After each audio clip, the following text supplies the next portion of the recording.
السلام علیکم محترم عزتمنو قدرمنو مسلمانانو ورونو امید لرم چې جوړ او روغ به یاست او د صحت جامې به مو په تن باندې که چیرې مور و پلاره ولاړېږي د خپل بچي دپاره کوزده کوي واده کوي او بچی په هغه ځای باندې ناراضه وي او هغه ځای یې خوښ نه وي ایا دا څنګه یعنې که چیرې بچی بالغه وي د هغه اجازه بیا ضروري دی چې د هغه نه اجازه واخیستل شي او دغه رقم که چیرې یو لور د سړي لور د بالغه دی او اوس یې دی ځای نکاح ورکړي د هغه نه اجازه غوښتل ضروري ده که چیرې پلاره ولاړ سو یې ځای دغه خپل لور ورکړه لور یې خبره سوه څه یې نه ویله دا نکاح یې صحیح ده او که چیرې لور د اوله سره نه انکار کوي چې دغه سړي له ما مور کوه یا په دغه کور کې مامور کوه دغه بېدینه کور دی د الله او د رسول ناخوښه کور دی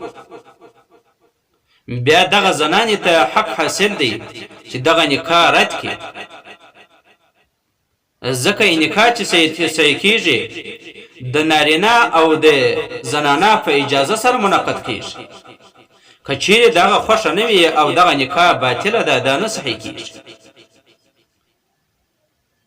یعنې که چیرې زوی د یو ځای خوښ کړي یا د لورکۍ یو سړی خوښ کړي مور و پلار به وګوري که چیرې دین دوسته وله بیا به ورکړي او که چیرې بېدینه وله د الله او د رسول د حکم خلاف چلیده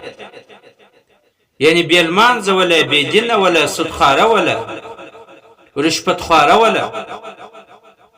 بیا خو دې په دغه دوو ځایو کې نکاح نه ورکوي او که چیرې هغه واقعي دین دوسته دي او د دوی هغه ځایونه خوښ هم دي باید په هغه ځایو کې د دې نکاح بندي وشي دغه سره دوستي وشي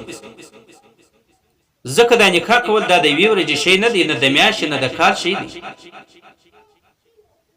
دا د ټولې زندګي در دا پورې موقوفه ده ټوله زندګي پر دا باندې ولاړه ده که چیرې په اوله ورځ په خوشحالي باندې وله بیا به د همیشه پورې خوشحاله وي که چیرې اوله ورځ خفګان رامابین ته سو بیا به در اخره پورې په دغه جنجالو او په دغه غمو او پریشانۍ باندې دغه ځوان او دغه پیغله اخته دا مسله بحر رایق جلد دریم صفحه 110 هندیه کتاب نکاح 208 اعلی او سنن جلد اول صفحه